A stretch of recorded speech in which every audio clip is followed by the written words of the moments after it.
underline. Omong dikit tapi nyelekit. Bersama Om Bob. Temukan di channel YouTube Om Bob Indonesia.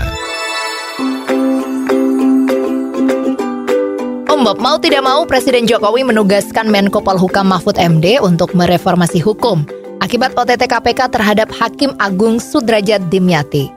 Eksekutif akan mereformasi yudikatif. Bagaimana Om Bob menggarisbawahi masalah ini?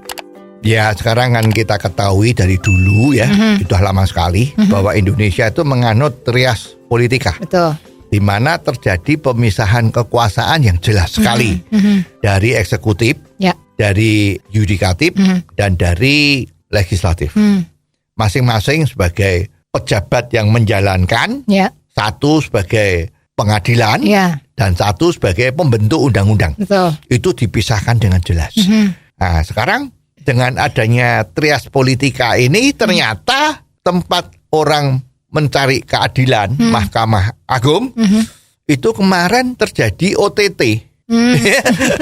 Jadi ternyata salah satu hakim agung ini menerima uang suap ya untuk menyelesaikan masalah.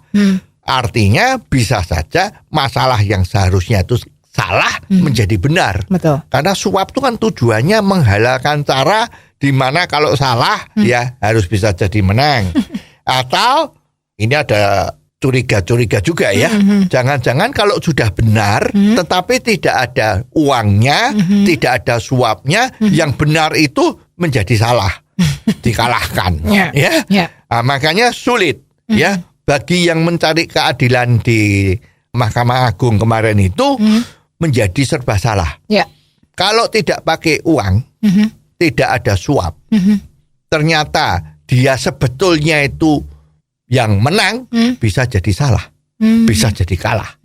Sebaliknya juga ada yang memang sebetulnya kalah, tapi kalau ada suap yang cukup tinggi harganya, asal tahu harganya katanya, itu maka yang seharusnya dia kalah bisa menang.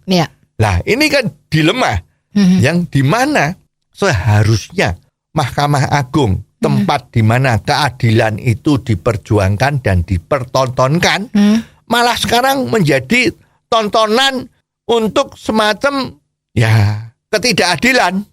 Malah jadi tontonan terjadinya jual beli perkara. Ya, malah terjadi memutarbalikkan fakta, asal ada duit, siapa yang ngasih duit, siapa yang menang. Jadi bisa diartikan bahwa seharusnya hukum itu menjadi tuan, menjadi yang diutamakan. Sekarang kalau melihat ada suap di Mahkamah Agung tadi itu, oknum ya, itu kan seolah-olah yang menjadi tuan, yang menjadi benar, yang pegang kuasa itu adalah uang. Nah, ini kan jadi kacau. Betul. Ya, jadi kalau sekarang Presiden mengatakan harus ada reformasi di dalam tubuh MA, atau kalau kita mau diartikan secara lebih umum, kan harus ada reformasi di dalam dunia hukum, dunia pengadilan. Nah, ini kan kalau kita mau berpikir dengan jernih, ini kan berarti selama ini dirasakan ada something wrong ya dari dunia pengadilan di Indonesia ini. Ya, dan kita lihat tuh selalu ada yang bersuara-suara, pengadilan tidak bisa diintervensi, itu suaranya keras sekali. Nah, sekarang kalau tidak bisa diintervensi dan tidak mau diintervensi, dan ternyata terjadi panggung di dalam Mahkamah Agung tadi itu, ada oknum yang membuat Mahkamah Agung itu menjadi panggung untuk menjadi sarang atau jual beli kasus. Ini apakah tidak boleh diintervensi? Ya, paling sedikit ya oknumnya tadi kan boleh dipecat kan? Jangan terus memakai barrier tadi itu loh. Maaf, pengadilan tidak bisa diintervensi. Itu selalu digaung-gaungkan agar supaya kalau dia tuh berbuat sesuatu yang negatif, oknum ya, itu tidak bisa dicopot. Lah, sekarang kan kemarin ada itu. Di tengah-tengah jalan ini kan ada yang diganti itu. Betul. Ada di Mahkamah Konstitusi ini Betul. ada yang diganti. Ya. Ternyata juga suaranya, wah ini nggak bisa kalau diganti.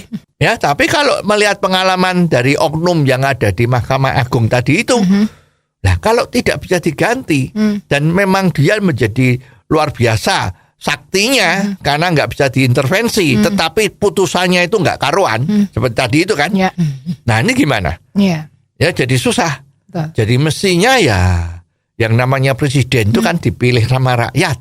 Nah kalau presiden nganggep bahwa ini ada hakim atau ada oknum yang kerjanya nggak benar, integritasnya nggak ada, itu ya boleh diganti. Jadi nggak bisa kalau tidak ada intervensi. Nah tapi karena hukumnya seperti itu, ya ini cuma jadi wacana saja ya.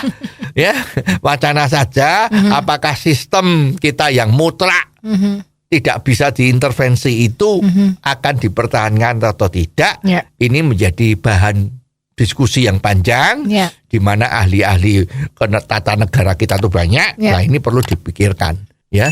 Sebetulnya yang terbaik itu kayak apa? Oh, jadi begitu ya Om Bob. Jelas deh sekarang. Terima kasih Om Bob untuk waktunya. Sampai ketemu lagi di waktu yang akan datang. Underline. Omong dikit tapi nyelekit. Bersama Om Bob. Jika Anda suka dengan channel ini, jangan lupa subscribe, like, dan komen.